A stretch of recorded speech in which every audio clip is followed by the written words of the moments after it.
You keeping that coat on? Yeah, why? Oh, there's a little going fishing.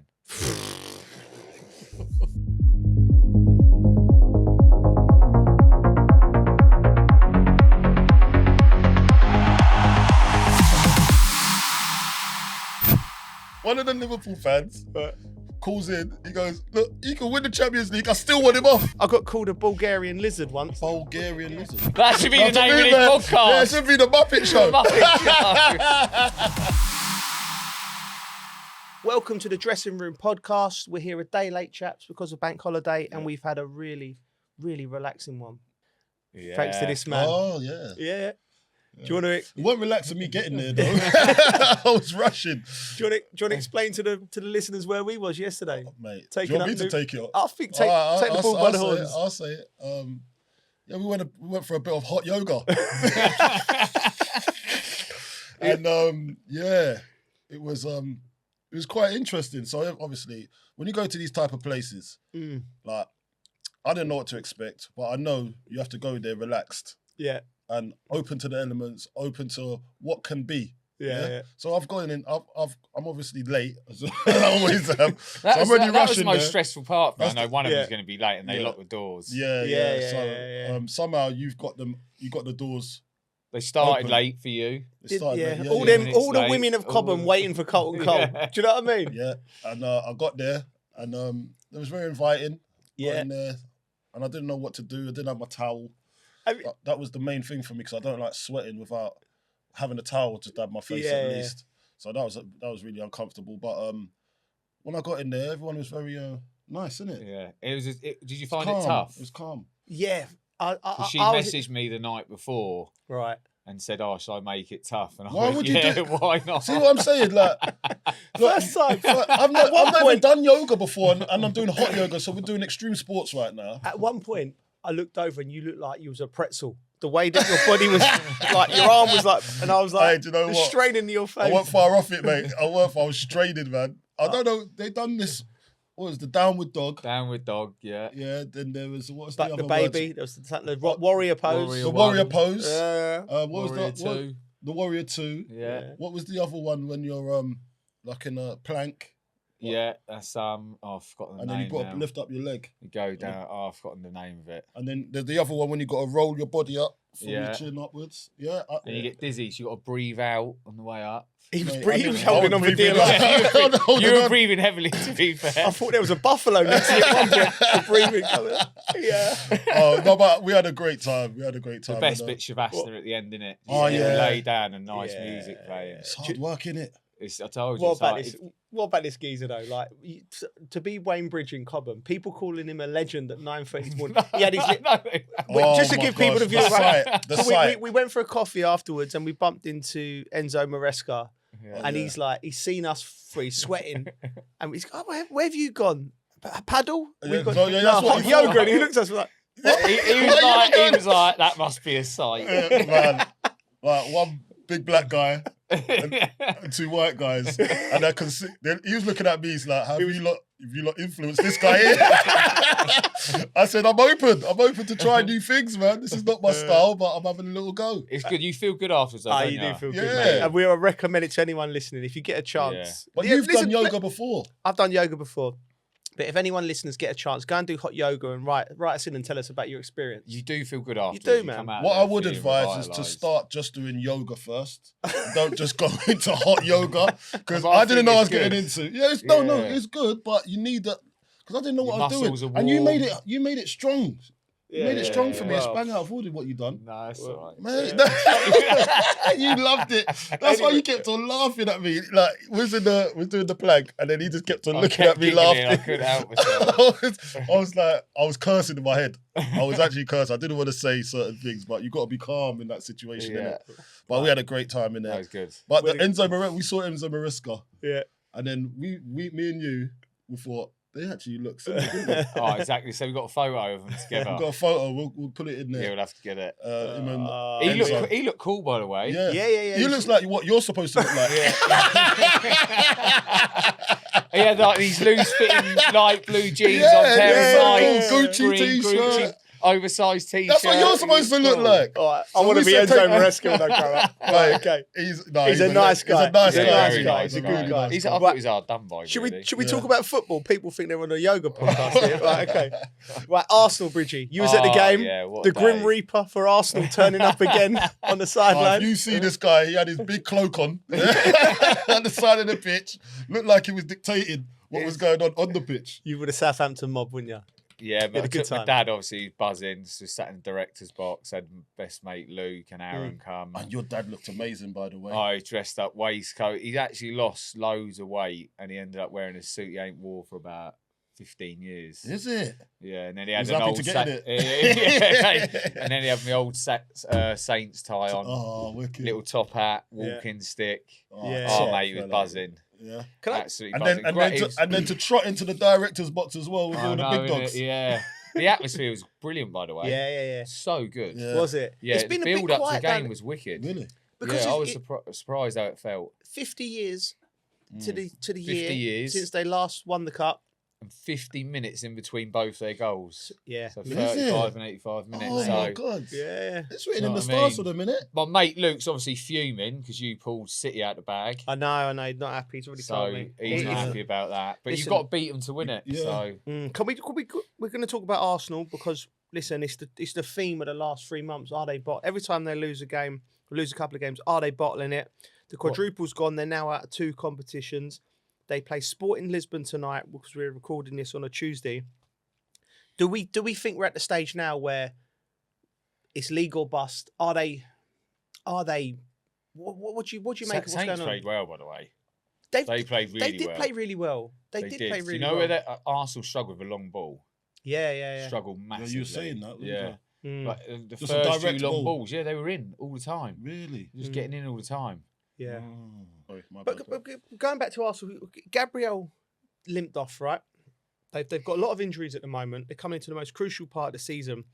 We've been in that position, Bridgey, like where you're.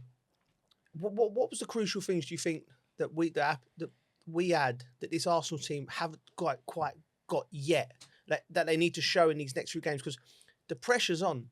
I think the squad, whoever came in, slotted in all right. Mm. No matter how many changes there were. Yeah. I mean, sometimes you could change 4 or 5 players Yeah. and it affects everything. But I always felt like at Chelsea, no matter who you changed, everyone just slotted in all right. Well, there was a lot of The changes. system. Is that because of the system? Or is it? Yeah, but Arteta's very systematic. Yeah, But it seems to me when he makes changes, there is a drop off. Like you're saying, like Ben White coming in found it difficult. is that the quality or is it the I don't understanding of the system for the player that's coming in to replace the player that was already in there? I don't think it's the understanding because I think Arteta's been saying for 6 years since he's been there, trust the process. And I think you watch them and they're quite rigid the way that they play. I just think when you take certain players like Declan didn't play at the weekend, you know, I just think he's so influential it's for what they important do. for that, yeah. Like so, still like any great team with a great system, and you can have 20 players at all level, but there's always 1 or 2 or 3 players scattered within that. That's just the soul of the team. And I think Declan Rice is one of them players. Do you know what I mean? At Chelsea, we were blessed with quality. Like centre halves, we had Gallas, Terry, Carvalho. So if one of them was injured, that was, you know, you didn't really miss the other one that much. Although they was all fit. The one player I thought with us that we couldn't quite replace because he was so unique was. No, I think Labs was good. But what about was Drogba? Drogba, Because yeah. it was so like I remember when we had to play, it was Drogba or Ida, so we had to make a conscious effort to change the way that we played. The approach to the Do you know what I mean? game, There was no like for like, and I think Arsenal with Declan, there's no like for like in the midfield where he could because he does so much good work where he gets it deep and he drives through the lines, he breaks the play. I don't know. I'm trying to think of reasons why they drop off. I think Zubamendi's not been at it as well, and he's been brilliant for them the whole season, I'd say. Yeah. And look, takes a bit of pressure off Declan Rice as well when Zubamendi's at it. But I'd say the last 5 games, maybe Arsenal fans might disagree, but I think Zubamendi's not been at his peak form, and that midfield area they really need that to tick. Yeah. Do you know what I mean? Then you've got Odegaard that goes in there as well. He played deeper in that game, right? Yeah, that's what I'm saying. So, like, if they're not at it at the level that they should be, they can't replace Rice. Yeah, because Rice is at least. And I saw something the other day as well about how influential he is, but there was something saying that he's a bit too emotional as well, Rice. You're right. Okay. Because when it's not going his way or going the team's way, he'll get too emotionally involved rather than keep his head. And I think there's a thing in that as well where they need to do it. He has to omit calmness. Do you know what I mean? Yeah, but he can't be something he's not, Coley. Well, he's not been a winner yet. That's what I'm trying to say. So that is what they're depending on. But he doesn't know how to navigate that just yet. That's why they need to get silverware over the line so they know how to navigate for the future. They've just missed 2 big opportunities to get silverware. Yeah.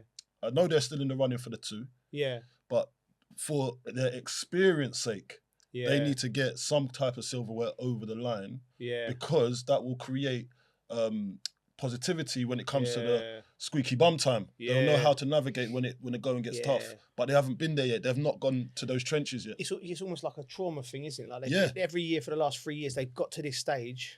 All of the media's on them. Yeah. And saying they haven't got it. I think they listen to media as well too much. All right. So here's my next question. What if you're Mikel Arteta and you're coming?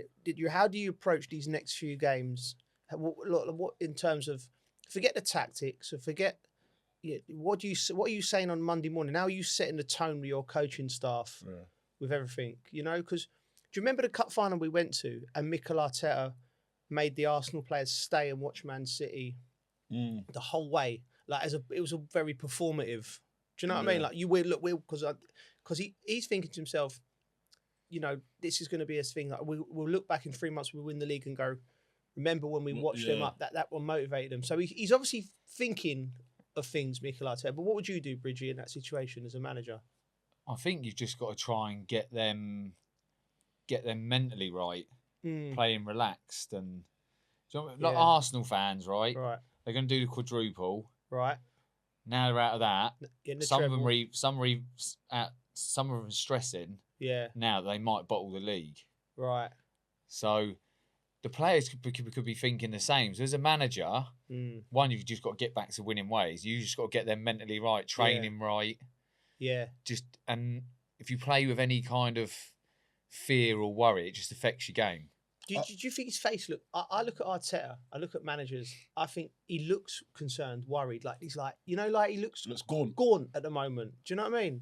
Like, and you look at, and when you see players like, I think managers. That's managers, mate. That's managers. If I was a manager, oh my god, I look old enough as it is. The only one manager, and he's the governor, and it's what he just Don Carlo. Oh, Carlo. Yeah, with the cigar. Just chewing. And I've got to go. He never looks stressed. I've got to say to some extent, Vince Company. Yeah. He looks unstressed. But going back to what you're saying, Arteta, he's the one that's he's steering the ship. Yeah. Right? So he's the one. The buck stops with him. He's the one that's got to give his players the confidence to like have that belief. Say, Dad, all right, we've lost that game. Now it's time to draw in. And I think there's some training session they was doing yesterday. Did you see it? No. It was online. No. There was they put it out there as well. Like I think it was in the Daily Mail or something like that. Yeah. But there was holding a ball on their heads between 5 players around the ball. Like I'm thinking, what kind of activities are this? Like it's cringy, man. Are we SEALs? Are we? I don't know. They had the ball and all their heads are on the ball. About 5 of them around it, and I don't know what kind of game they were playing. But why would you even film that and put it out there? Do that in the sports hall when there's no. You're right. If you won the last 2 games, but not after losing 2 games. Do you know what it reminds me of? Go on. Respect the ball. How did that turn out? Like they're trying to get the edges every type of way, and they're trying to get that team bond and on the pitch as well. So I know what they're doing, but just leave that. Stop doing it for the media. Do it for yourselves. I can't see him losing the league. I can't see him losing. I can't see him losing. I can't see it, but mate, if it is, I've never been so wrong. I've set him a couple of times. You've said this, I said it. Yeah. Yeah. Bournemouth for a few times. So it's a tough game. Yeah. If they win it, I'll probably say it's done. Yeah, I still think they win the league. I do as well. Just a quick one before we wrap up on Arsenal. Southampton winning, your old club, Bridgey. Does that you said it was a great atmosphere. Does it feel like the magic of the cup was back there? Oh yeah, 100%. Yeah.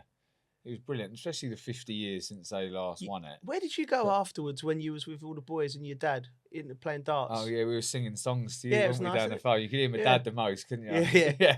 We ended up back at my sister's house. Right. The husband's got little pool table and dartboard and that, so we were up for a few hours. The governor of Winchester. Weren't we? Yeah. The Southampton fans are happy. Then the FA Cup's mate, back. buzzing. They've been on fire as well. They haven't lost in Have you got the keys to the city over there? No, Matt the Tiz has. Me? Matt the Tiz has. You should have, mate. You promote that place properly, mate. But yeah, Southampton are massively thinking they can go all the way here. Because they have to come up to Manchester City. They have to go. Is it away to Manchester City? That's Wembley. Yeah. Oh, is that Wembley? Yeah. So okay. We'll get so one day out. Yeah, so it's a one-off game. Yeah. So you never know, you know. Yeah. That's what you do. Never know. Mickey have his suit on. Anyway, we're going to move Are on. you going? I don't know yet. Maybe. It's on both your teams. He'll be working. Oh, yeah. I'm working on getting him a job. Oh, get me a ticket then. He actually made a phone call yesterday to get me the a job. bosses at Is TNT. it? I haven't told him I want to do it Man yet. City versus Southampton. Yeah, that Played makes for sense. both clubs. Yeah, that makes sense. Yeah, bringing do him that. in. Yeah. Tells after his commission. I said, no, I'll take that. I set this up. I'll set this up. Right, here we go. Right, moving on. We got Liverpool now. It was a drubbing. When you consider they were the two teams at the top for so long, they looked like a gulf apart. With Man City fans were singing "You're getting sacked in the morning," with Xabi Alonso available. And which I found interesting. The murmurings from the Liverpool fans are like, "Let's get him in now," and all that. Liverpool fans, I feel, always stick with their managers through thick and thin, and they're quite loyal like that. But I think the lure of Xabi Alonso being available is making them. What do you think on Slot? It's a hard one, isn't it? Because he's won the league with them, but that's on the back of a Klopp team, and he's ridden that wave because they was in that wave. And I always go back to they go in the summer. Yeah, they go on holiday, come back to bad news on tragedy. Tragedy. Yeah, Diogo Jota, one of their teammates, one of their highly respected teammates in the dressing room as well. That trauma can carry on for you don't know. Yeah, and there's nobody out there that can say how to deal with that as a team. And I always say, and then on top of that, I don't think they went into the season prepared with the style of play that he wanted to employ, because you got to understand Isak's fiasco as well. That was a painstaking, wasn't it? It was like, is he coming? Is he not? And that's going to be your main striker, and that's left till the last part of the window until the deal got done. Yeah. Then you had Ekatike that had come in and he was doing well, so that was papering over the cracks. But really, truly, when you look at the whole scenario, it's just not a great start to a season. And plus, they didn't address the defending positions. Yeah. There was Mark Gahey, they was trying to get him, couldn't get him. And then it just went too long. They didn't cover the positions that they needed to cover. Plus, they haven't even dealt with the Mo Salah situation as well. Yeah. So there's just so much stuff going on. And then on top of that, Slot has to... I've heard not rumours, but people say amongst the fans as well that he doesn't know what he's doing tactically. So some of the substitutions that he's making, some of the tactical elements of his formations when he wants to try and tweak things, he's not doing the right things. Yeah. And you know how Liverpool fans are. They know that they can suss out a fraud quick. You know what I mean? So I think all of that culminating to one, it's just a mess for this season. It might, and the signings hasn't set the world alight as well. Some of the top signings, they ain't done nothing really of note. So, and I do like Wirtz, by the way, but I think he's got more to come. But Ekatike's done well as well, so give him that. But there's a few of them that haven't. And and even the other players as well. Yeah, there's you've got been underperforming. Yeah, like players like Kirk, he's been the best player. Kirk is coming into the side. from that Bournemouth side where he looked phenomenal. He hasn't hit the ground running. When you break it down like that, it's like you're in real time. You're doing an appraisal on why it's gone wrong. You can see it all, right? So, so I agree with everything you said. Liverpool fans don't want to hear that. But I agree with everything you said. It's the reason. You summed it up nicely. To be fair, as to why it's gone wrong. The balance in the midfield. He's trying to get Verts in as well. I wouldn't put anything on top of that, other than I just think Liverpool as a football club and the way that they operate, and I think. Don't bite the bullet on Arne Slot yet. Give him an opportunity for start of next season. Even though Xabi Alonso's there, let him coach. Out of his hand, the Diego Jota tragedy's out of his hands. Yeah, didn't even think about that. Yeah, what impact that might have on players. Well, exactly. Nothing like that ever happened to us, thankfully enough. But you can't think for yourself as one of your mates because you're so close as a bond when you're a team. Yeah. It's like I don't understand. Everyone goes to work and they have work colleagues, and obviously they have close friendships and that. But when you're a team and you're being a football team, I think it's more than a family because you depend on each other. You're going to war for each other every 3-4 days. You feel like the whole world's against you. It's an unbreakable bond. It's like a bond you got at the time, and then for one day one of your mates not to be there. Like traumatic. It's traumatic. And then it's sort of because football, we all know how important football is, right? But in the scheme of things, it really is not, is it? Right? When life and death and things like that happening. But to be able to go to war and put your body on the line, you as a group have to think that you're the center of the universe and you're going to go to war. And we've seen players get injured. We can see players get injured and you go through things, right? So, but then when something real happens. Yeah. It's very difficult then to have the same come on because you need to push yourself to that extra 10%. So I feel that's been if that's the one thing above all the other things that you listed, the Jota thing. I think they need to grieve and go they haven't away. had time. I think people have not just really been going to work like normal. People say it, but they don't really think it through for what it is, and that's exactly what it is. So I think. But fans, this is why I was going back to the fans now. The fans, they got time for that. Yeah.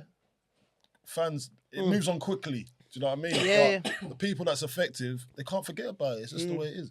Yeah. And then I said all the other stuff as well. On top of that, it's just piled the pressure on. And Slot, he'll probably never ever have to deal with something like this ever again. And there's other managers out there that has never dealt with it. And who tells someone like that how to navigate and be around a big football club like that and still trying to please the fans, try and make sure that his players are happy. Yeah. It's a hard task. Definitely a confidence thing. Top of that, definitely. There's this thing that I always look at, with managers, great managers. When a great manager leaves a football club, the next manager that comes in, it's hard. It's a hard job. You've got to be something else, to live up to people's expectations. Because you're not Klopp, you're Slot. Do you know what I mean? And they're always gonna have that against you. It's true. It's true. You look at David Moyes, who's a great manager, going in after Fergie never worked. Unai Emery, did he go straight in after Wenger? And Unai Emery's clearly a great manager. It's so hard. Because everyone's such used to a certain way. Do you know what I mean? And then that happens, and then you ain't gonna ever live up to him. Imagine you're at a great concert, right? And the support act is just blowing the doors off, and everyone's buzzing, and then the main act's go, "Oh God." Drop it down a gear, warrior. I'm going to come in. You're already at a 10. I've got to find an 11. You've got to find a different level. That was like when we watched Streets and Kasabian. Mate, the Streets were good. But Kasabian were really good as well. They were good. I was worried because when we went to Streets and Kasabian, I was thinking, we love the Streets. You love the Streets. Oh my gosh. A week don't go by without you in the background playing. Right? And I'm thinking, we were so buzzing at the Streets. I think, God, Serge has got his work cut out here, but then he come out and smashed it out of the park. So big him up. Was it the pit? We was in the mosh pit. The mosh pit. I was in there. Only on this podcast can you go from serious talk to mosh pits in 2 sentences. Quick question though, Arne Slot, do you stick with him or do you go and get Xabi Alonso? Stick or twist. I don't. Do you know what? I don't know. Part of me's like, it's got to come down to players, and he's got to be able to give them the confidence and a boost. I feel like the confidence affects players a lot when they're playing. Yeah. I think I need a few good results. I don't know, mate. Honestly, yeah. I feel bad. A new manager coming in might give him a new lease of life. Do you know what I mean? I'm it's thinking harsh, isn't it? But that's the world. I think it's harsh on him now. I think it's harsh on him. Yeah. But it's business. Yeah. I think it's harsh. But it's business because I think get Alonso and they could be flying, mate. Yeah. I think the players need a change. I think the players need a change. Because obviously this traumatic event what we're talking about, I think they just need a new scenery. Let's start again next season. Can I say I want to throw my 2p worth in it. I think go to the end of the season and then sit down and I would probably do it if he's available. Not now. Let Arne Slot try and win the Champions League because he deserves that. So not now. That's a question in its own, right? Coley. Go on. If he wins the Champions League, he's got to stay. He stays. Of course he has. All right. Of course he has, right? Do you agree? Yeah. Okay. Yeah. I was on the radio the other day. One of the Liverpool fans calls in. He goes, "Look, he can win the Champions League. I still want him off." I said, "Mate, there would have been two major trophies in 2 years. Yeah. You got Premier League and you got Champions League. What else do you want?" He'll be like, "Nah, I don't like him. Really? Gotta go." Mate, it's because they watch the football week in, week out, though. It's because they've got people like him winding them up on the airwaves. I'm not winding them up. Yeah, it's like, mate, do you know what? You got to take your hat off to fans, honestly. Like, I'll go and watch my kids play football, and when they lose, it ruins my weekend. Yeah. I'm like, these are paying money to go and watch every weekend. Imagine them paying to go home miserable. He made the... Listen, mate, Tottenham fans, mate. How many fans have you made feel like that? Do you know what? You said something, right? And this is when I say... You've got this weird way of looking at things. I can't argue with you, right? Yeah. He said, I can't remember who it was. I think it was at the final when you went, I hope it's going to be horrible with someone. Someone's going to lose. We was in the box. And because we're in the box of both fans. And he was like, what? He said, why would you bother going to football, right? He said, why would you just not go to a gig or a rave or something? At least you know when you pay your 50 quid, you're going to have a good time. Football, you could pay your 50 quid and go home miserable. But I guess the times are really good when they are good. Yeah. It's like playing bingo, isn't it? It's like playing the lottery. I tell you it wasn't good for the other day on TV. Danny Dyer. Oh, yeah. What happened? Where it kept panning to him every time with the West Ham. Oh, and yeah, then he thought they scored, and then they hadn't scored. Mate, he went for a lot of pain. We will get onto that. So, listen, anyway, Liverpool, I'll bring Alonso in, and I'll tell you why. I think Alonso tends to play with that sort of 3-4-3 system. Yeah. I think Frimpong and Kirkes, Wirtz in behind Isak and Ekitike, Szoboszlai and McAllister, maybe as a 2 in there. He ain't turned up this season, McAllister either. He hasn't. He's but yeah. But anyway, I would do that. Moving on, Chelsea now. Mm-hmm. Listen, lots going on, Coley. They dispatched Port Vale 7-0. That was lovely, by the way. Lovely dispatch, but it's off the back of a bad run. Yeah. But the news coming out is Enzo Fernandez has been dropped by Chelsea for 2 games after comments he made about his future are deemed to have crossed the line, according to the manager, Rosenior. Then when Rosenior come out and spoke to the press, he said it was a club decision to give him the two games ban. He's under contract until 2032. And he wants to leave, right? It seems like he wants to leave. That's funny in itself. It's just madness, isn't it? Right. While he was talking, I was thinking his contract's up at the end of the season. Yeah.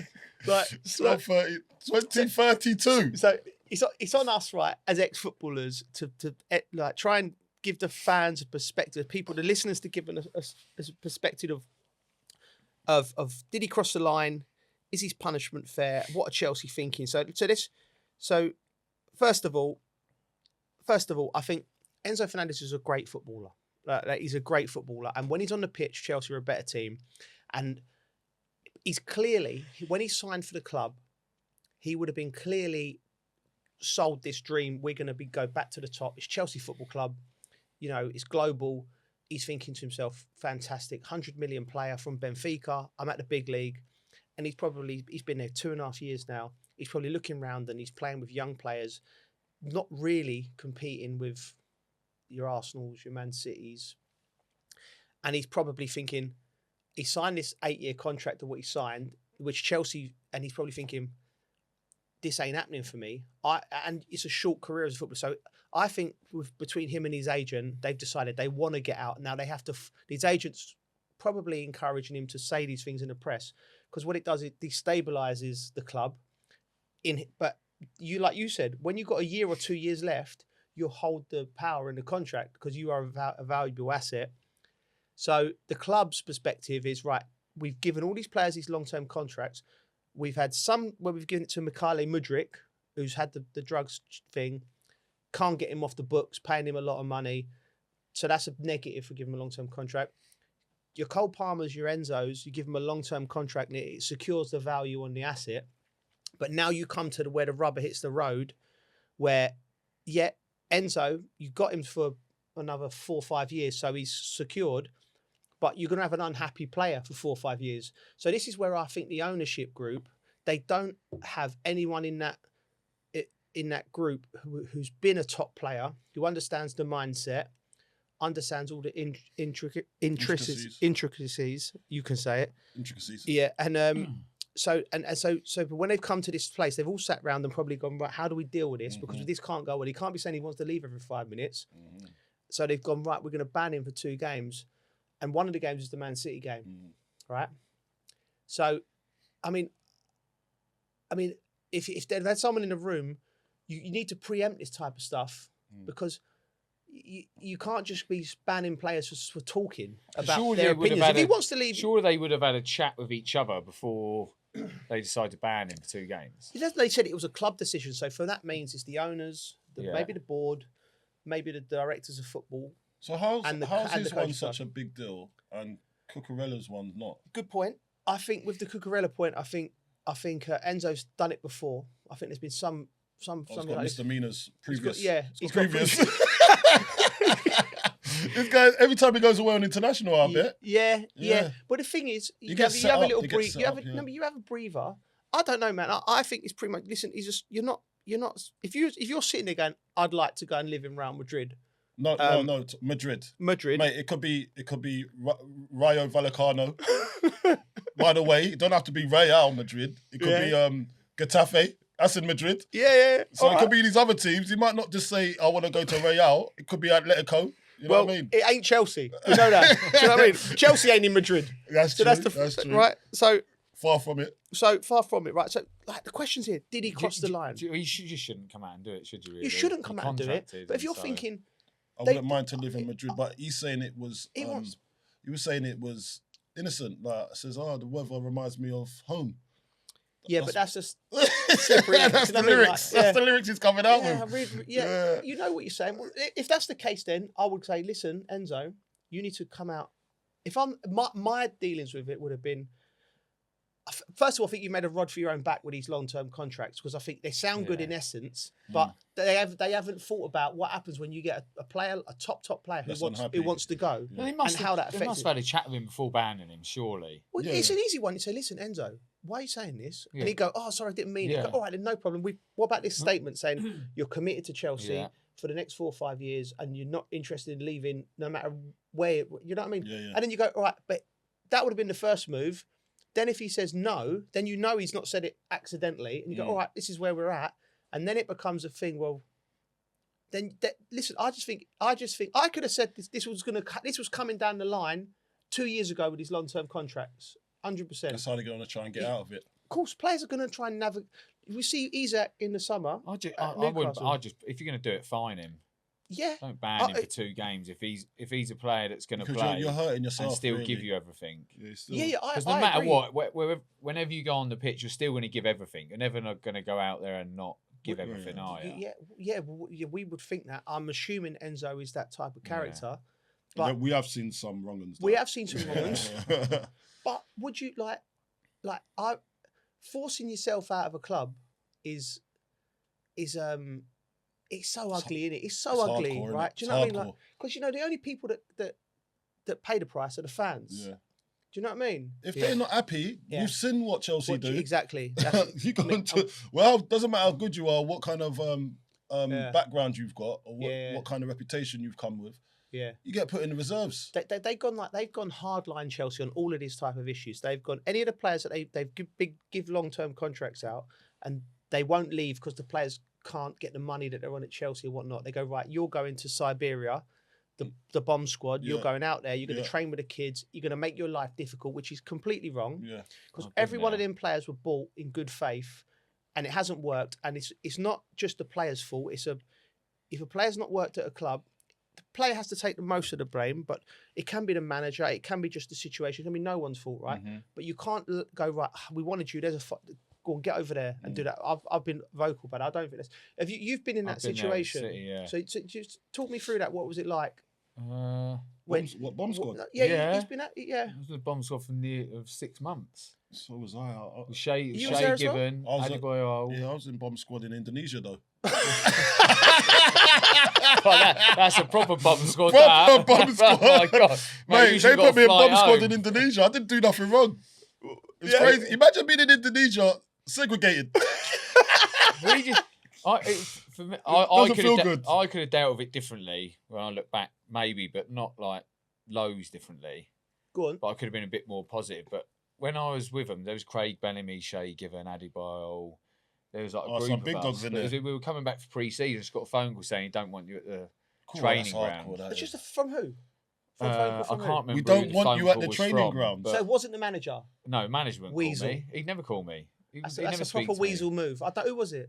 Mancini. Come on. But I end up coming back 10 days later. Yeah. But when he called me, I was just... When I got that, I was like, I thought I was going on holiday again. Yeah. So, I went on holiday for another week, but I come back and I'm still training with the kids. It must have hurt. Oh yeah, because then you like know you're kind of done. Like there's no way of changing his mind. He's gone, no, I'm just done with you. Yeah.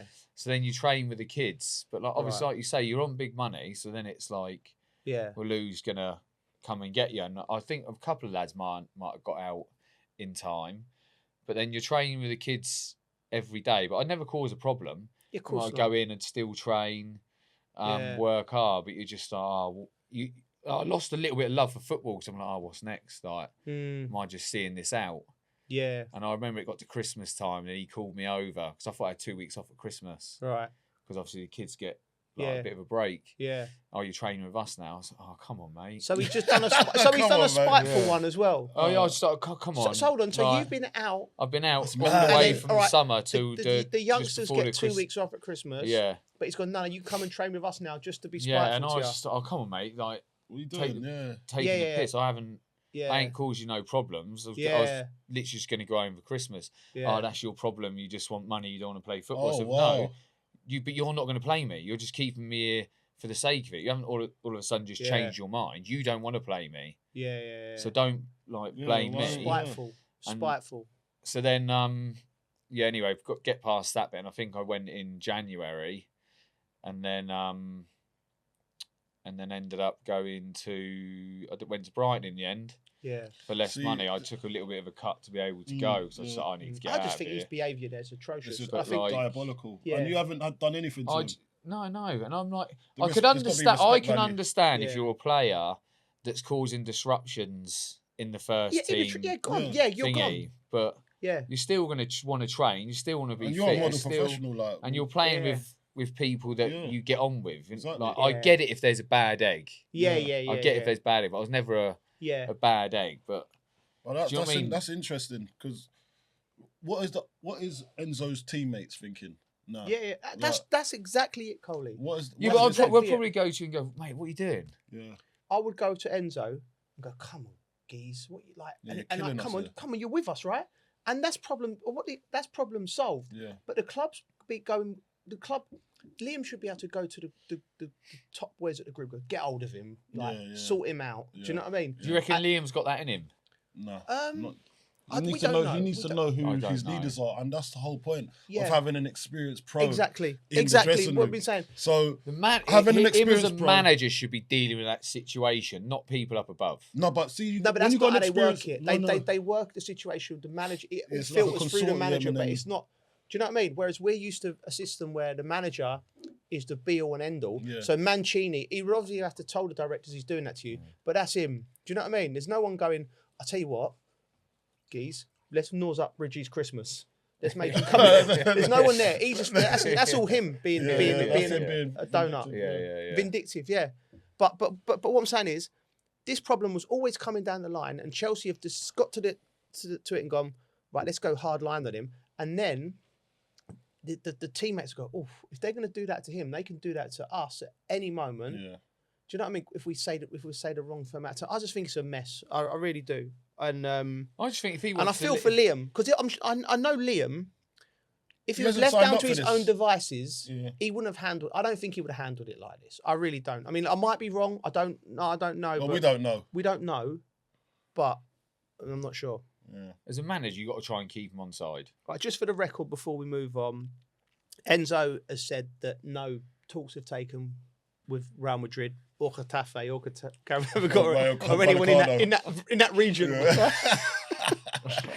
and Liam Rosini has come out and said that him and Enzo are in a good place. Oh, that's all right then. So that should have happened before a 2-match ban. Nip it in the bud now, isn't it? Yeah. Well, it had to be talked about.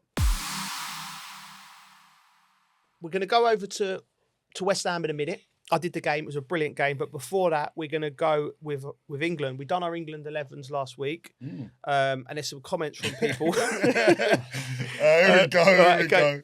We posted. I've been on there debating. Yeah, I love the fact Coley's engaging with the people. Yeah, I like it. It's good. It's sticking up for us. Yeah, no, it's not even about sticking up. It's just like, I like everyone's got a view. Yeah. As long as you look, I've got to say this now, right? Yeah. So I'm looking deep into the camera's lens, whatever you want to call it. Yeah.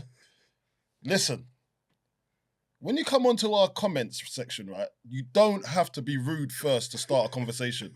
Don't come and say, look at these Muppets, and then go on to say what your point is.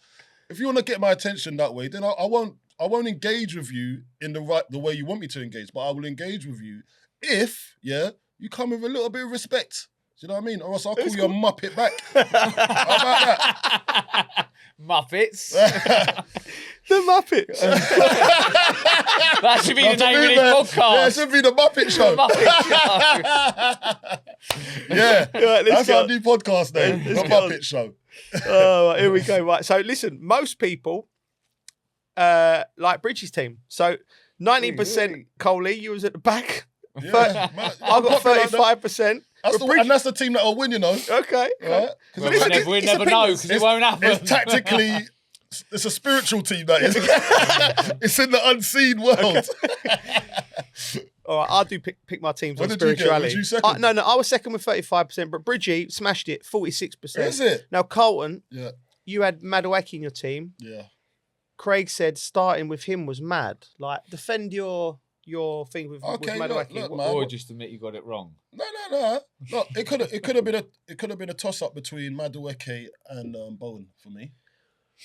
Yeah. But Madueke is in my reasoning for going with Madueke is because he's in a title challenging position, so he should be on a high, right? Yeah. And I'd have loved to put Bowen in there. I was not going to put Saka because I think Saka closes the space for Keane to operate. Right. Where I think, and Bellingham, where I think we need runners on the outside that can take on players on the outside and in the inside. A little bit of unpredictability. Yeah. That's why I've gone for Noni Madueke. And he's a runner he's a willing runner to go the other way because Harry Kane comes to feet quite a lot. So my choices are actually tactical. It's not that he's my favourite player. I just thought what player is going to complement the best player on the pitch, which is Harry Kane. Yeah. Okay, it's fair. It's a fair point. Yeah. And on the other side, I've gone with Rashford. He's a willing runner. I see him again. Scored at the weekend for Barcelona, playing really well. He's going to get a lot of football from now to the end of the season because Rafinha's injured. So I looked at that. I thought, listen, man, there's a spiritual guidance to my selection. Yeah. You might just see it on paper and think, maybe not. Yeah. And I put Garner in there as well. Yeah. It's all spirituality, man. Yeah. You know what I mean? That's why I'm a manager, in my head, and you're not. Fair. It's well said. I think he's even put... Craig's even put Madueke in his team now. This is from I Beatles said, How are people picking stones? He's played 18 games in 2 years. I must say, that's a fair point. Yeah. That's a fair point. But I just think he's got the experience to navigate. Me too. I think what people don't underestimate is in these tournaments and these situations, having somebody who knows what they're doing at the back.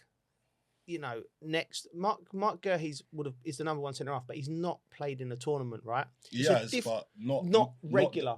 Not the the main guy. Yeah, like looking around, he's always had Stones with him or Maguire. Even club level. Yeah. Do you know what I mean? Club level, Stones has been there, done it, tried it, tested, won things as well. And they would have trained together. Yeah, consistently for 6 months. So all these things come. We don't just throw these things. People, we come with receipts. Right. This is from Chris. This isn't necessarily. It's about Bridgey, but it's not necessarily. What is it? Is it? Bridgey is so anti-Arsenal. It seems like a fair comment to me. What is it with Arsenal, mate? It's quite a fair comment, isn't it? Do you know what it is? I've met quite a lot of Arsenal fans over the last few years. And their bells. No. The actual these ones are all right. Right. It's just, when like you've played against them a few times, you get abused a lot. And then just all of a sudden you don't like some of the players you play against. And all of a sudden you're just like, do you know what? Name names.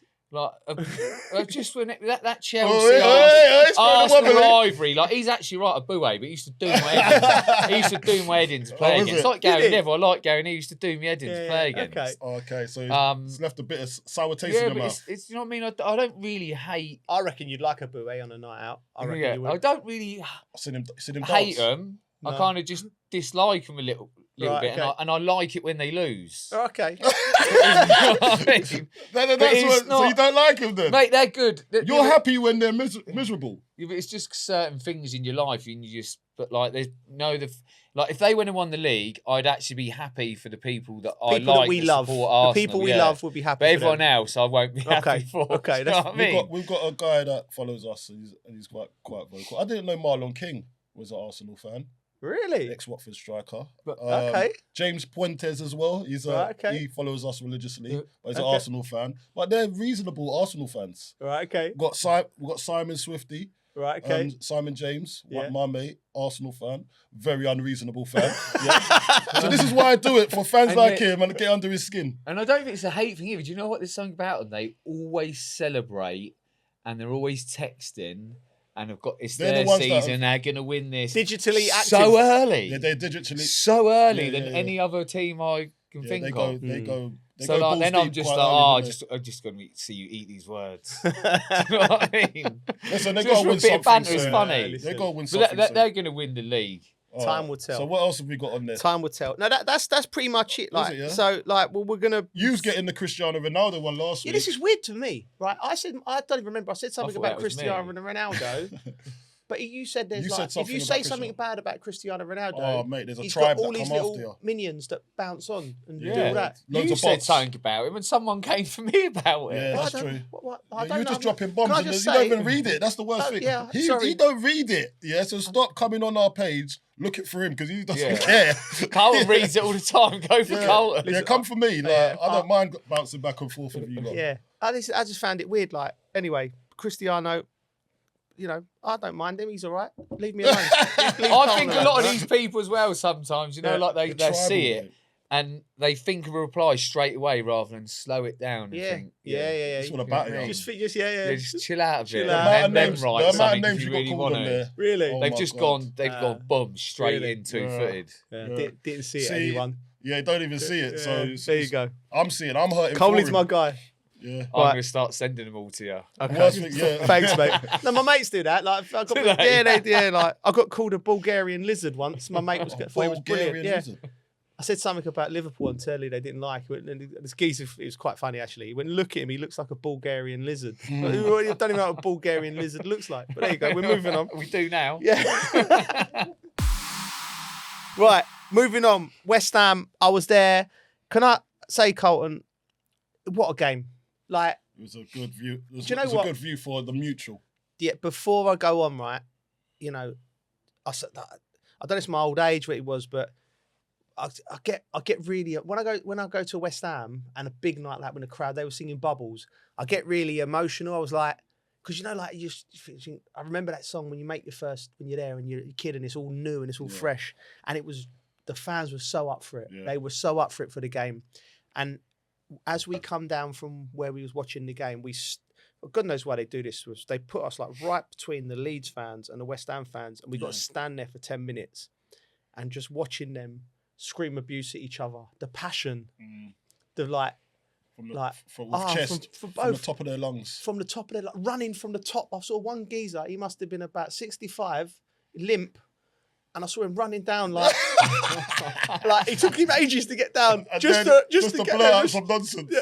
And then there's all these other West Ham fans, and I was watching it. It was brilliant. It's their stress relief, isn't it? Yeah. I thought it was brilliant. And I'm like, listen, you're right. It's a stress relief, and that's what they come to football for. That's the whole point.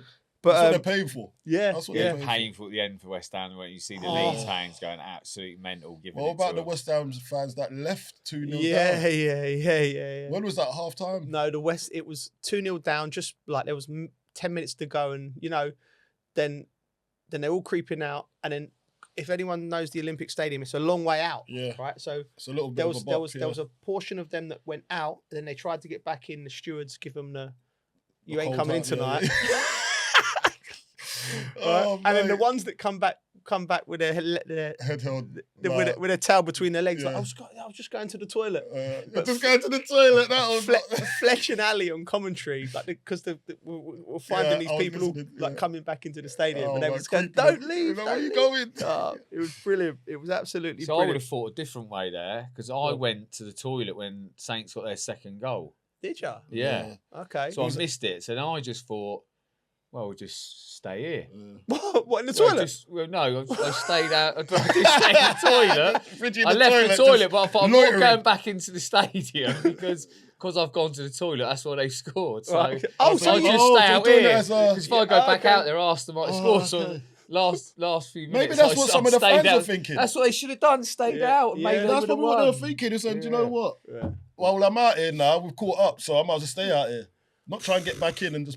The only thing is trying to get back in and seeing them lose. That's evil. It's just topped it off, isn't it? But one thing, I was convinced West Ham were going to win as it went into extra time. The young goalie here, let's just give him Finley Herrick, like character, by the way. 20 years old. Yeah, he looks like a character. He was chatting to every penalty taker. Yeah. I thought he's got a bit about him. He has definitely got a bit about him. Do you know him? Yeah, of course. Yeah. I rung Coley because I'm at the game and I'm like, this kid, he was the anomaly on the bench, because we have all our notes and it'll be like, certain players, and I don't know nothing about this kid. Yeah, Josh Ajalo on the bench as well. We had a few youngsters. So all the youngsters, I ring him up straight away, and he goes, he was on loan to Boreham Wood for he's only played 11 for a short one.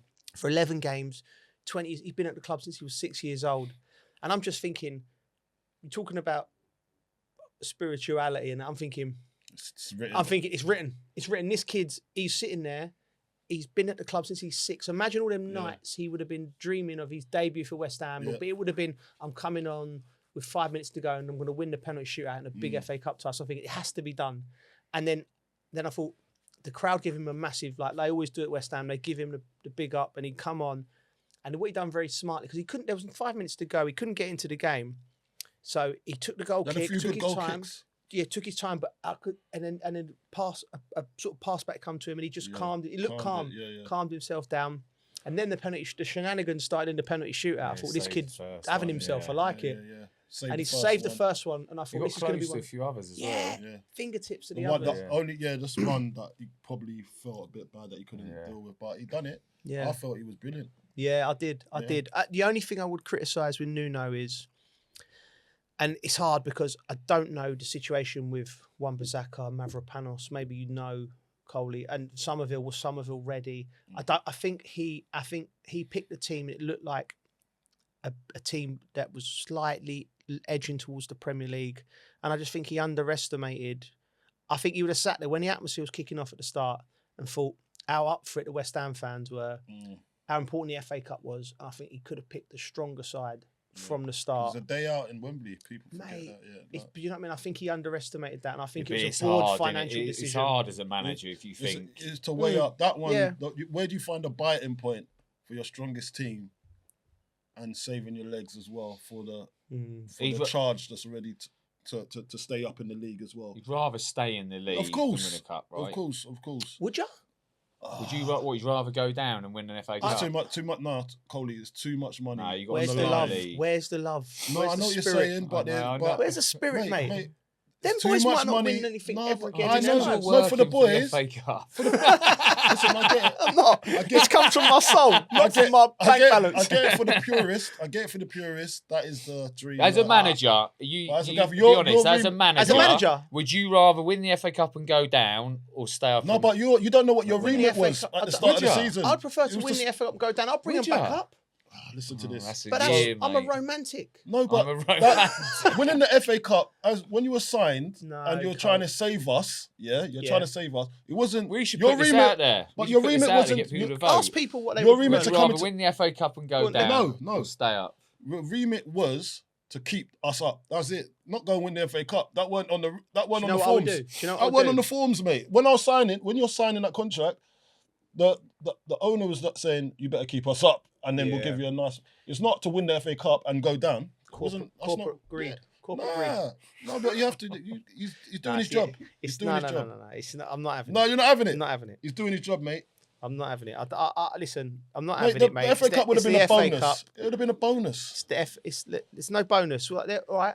Okay. I think you'd rather stay up. I reckon. Okay. You're just saying it. No, I'm not. 100%. Mate, I'm not having it. Well, we can ask the people. Stay up. Because if West Ham go down, they'll come straight back up. Money comes and goes. I like what you're saying there. I'm going to remind you about this. Listen, I'm the romantic. These capitalist people next to me. But listen, it's one for the viewers, other viewers, listeners. We're going to do a poll. Would you like to go down and win the FA Cup, or stay up and not win the FA Cup? I think it's a no-brainer. There you go. But before we move on, Friday night, Coley. Yeah. Is this the biggest game of the season for West Ham? Wolves at home. The biggest game of the season so is far. Every game. It's every game. It's been the biggest game. I think what you'll see for this game, it's a big. It's not. It is a must win. Really. Every game's a must win, but we got to go and put a good performance up. That's all I care about, because we got to keep that momentum, and then hopefully Lady Luck's on our side. But what it does, if we do win this game, it puts a lot of pressure on the teams around us to win theirs. So the likes of Spurs, for instance, they're going to have 2 days to mull over it until their game. And then that's going to put a load of pressure. And De Zerbi, he's come in, obviously, but I think fans are probably going to look at that as thinking, that's going to be our boost, that's going to be our bounce. If they don't bounce and it's a flat ball, then and we go and win. Yeah. I think psychologically we win, and we stay in the Premier League. You think it's that big, yeah? I think it's that big. Oh wow, that's massive. What about you, Bridgey? It's a must-win game, isn't it? But who else they've got to play? They've got to play. They've got a reasonable run in. I think it's Crystal Palace away. They've got Leeds. They've got Leeds. There's winnable games for West Ham. Yeah. I'm looking at it. They're all much for much. It's because you know what, these games, when people and punters, West Ham fans, Spurs fans, Forest fans, and even Leeds fans will be looking at it going, oh, that's a winnable game, that's a winnable game, that's a winnable game. But when you come to the end of the season, 2 to 3 games at the end of the season, pressure comes on. But also, say for instance, if Leeds win the next 3 games and they're completely out of it, then West Ham played them at the last game of the season, you'd like to think they're going to be on holiday. So it changes. So you just got to win the next game. Needs win it. They've got to win it. Moving away from football, we all love our golf. It's the Masters dinner. Rory McIlroy will be choosing the meal this year. I'm just thinking, if we had a Champions dinner for our teammates, what would yours, starters, mains, and desserts be? What's your thing? A prawn cocktail. Prawn cocktail? Yeah. I was not expecting that. Never expecting that either. What's like chicken wings or something. What chicken wings? Why are you stereotyping me, bro? I'm not. You like chicken. You like chicken. I want a prawn cocktail, bro. No chance, mate. You're not having a prawn cocktail. You just put me in a chicken wing box. What, black people just like chicken, yeah? No. Oh, this is what we're doing now. I'd have chicken wings. I'm having prawn cocktail. Oh, chicken wings. I'm having prawn cocktail. I'd have a burrata. my God. This guy, man. I think you're so foreign. No, mate, you're from, where are you, Canning Town? Where are you from? Kentish Town. Kentish Town, yeah. Like, come Do you on, not like man. burrata? Yeah, I do like it. Yeah, but what? Why? Well, I thought I said caviar. It's like, it's a bit of cheese. Anyway, right, poor from you. Some bit of cheese, some posh cheese, that is, isn't it? Yeah. How's it cured? I don't know how to do it. Right, mains. I'd either have some fried chicken, proper What, you- fried. double chicken? No, he's doubling down on the chicken now. Who does this guy think he is? I swear down, this guy. No, I like fried chicken. Fried chicken? Yeah, like proper fried chicken. Yeah, but you can't have starters and mains. Mine was Yeah. cornbread and fried chicken. Just- Popeyes. You Yeah, might as well just go Popeyes. It's got to go I down. like chicken. Just go down. Just say he just wants KFC. Yeah, No, not KFC, proper fried chicken. All right, okay, all Proper right, homemade all right, fried okay. chicken. I'm going, mains? It's a bit of steak yeah, and fritters. yeah. Okay, steak okay. fritters. Steak and chips. Medium Okay. rare. Medium. Medium. Medium. Yeah. Where you going? I am gonna go with fish and chips, but Okay. good one. Yeah, like not. Haddock or I like place. cod. I like cod. Fish Okay. chips and mushy peas. Coley. There's a fish called coley. Do you know that? Is there? Yeah, there's Okay. actually. Mate, we need to go and sample that. All right. Okay. I've Yeah. never heard of a coley. There's Where's a coley it at? fish. Yeah. There's not a coley fish. Where? You can get battered coley fish. I swear down. Really? Please find You out think this I'm is joking? true. Go and search it up. Go search it up. He's still eating I'm his a man of chicken knowledge. biscuits. I'm a man of knowledge, man. There's coley I've fish. never heard of anyone. I've never C-O-L-E-Y. been to Sainsbury's and seen salmon, trout, coley. I've never seen. It's not in them type of. It's not in Sainsbury's. Oh, rare? Are we It rare? might be in Waitrose. Okay. You know what I mean? This has gone sideways. This No, one. it's not. It's not. But Okay. so what? You want a bit of so haddock, battered haddock, Cod. cod. Cod, mate, yeah. I like cod. I Yeah? like cod. Yeah, and but a really good one. There's a great little one in it's one in called the Seashell. I used to go as a kid. So it's in Lesson Green, Edgware Road, just down there by Church Street where I used to live. And I used to go there every Friday night as a kid. So like, you know what I mean? That's my thing. Anyway, dessert, Bridgey. I think I'll be full up with all chicken. You're gonna get chicken for dessert as well. Oh, what chicken do you want on this plate, bro? Oh, I don't know, dessert. I'm not really like a dessert man. Like Chicken maybe strippers. like a little Chicken chocolate strippers. eclair or something. You know, the Fitter-Roll towers. The Fit Roll Towers. Yeah, okay. maybe one of them or something. Oh, what When have I you done? eat, right? When I eat, I You eat. Yeah, right? when I I've eat, seen- I eat. Yeah. When most things He- are doing he- it. he eats When I'm like he's doing it, bulking. Yeah, when I'm doing it, I do it. Yeah, type exactly. Thing. He eats Yeah. like he's bulking. Yeah. Training for something. I'm gonna go old school. Was it old school cake with custard? Yeah. Okay. So the school. Remember the school? Yeah, school cakes. School Yes. cakes. Yeah. Yeah. The old school sponge cake kind of Yeah, thing. yeah. With the sprinkle on top. Yes. Go with that. Love that, mate. Yeah. I don't mind cheese board, to be fair. Yeah, Cheese, okay. bro, it's good. Until the chicken is consumed. Steve, I Until the said- chicken is consumed, he wants a cheese board. Chicken and cheese, Bridgey's sweet as enough. Right, okay. All right. I'd have apple What drink? apple crumble. What drink Crumble. would you have? Apple crumble. Yeah. Apple crumble. What drink? All right. All right. Okay. This ain't even on the notes, but I'm enjoying this. What drink would you have? Oh, I don't know. I'd struggle to Peroni. stick with one drink. I'll go for Peroni. You know what I'm into I'll at put in the the moment. Mezcal, one beer. yeah, I'd mezcal. have Mez- tequila. Mezcal and Not ginger mezcal. ale. Don't like. You hate taste- the only I hate drink mezcal. doesn't like- I love smoky it. tequila. Smoky tequila for No. anyone out there. It's beautiful, beautiful. Well, that was fun. Right, next week, Carlton's away in. Bangkok. Yes, okay. Going to be looking for some train stations out there. Carlton's away days in Bangkok. Will be a bit different to Braintree, but we'll see. Yeah. Okay, right. So, but we got another Premier League great. Yeah. One of our friends, Ida Good Johnson, the Iceman. So, if you've got any questions for Ida, email them in to the usual things. A reminder, we drop every Tuesday apart from this week, and you can watch us on YouTube and listen to us wherever you get your podcasts. Please follow us on socials. We'll be back next week, so please like, review, and subscribe. I'm on absolute flames today. See you later. Flowing. It's flowing. Boom.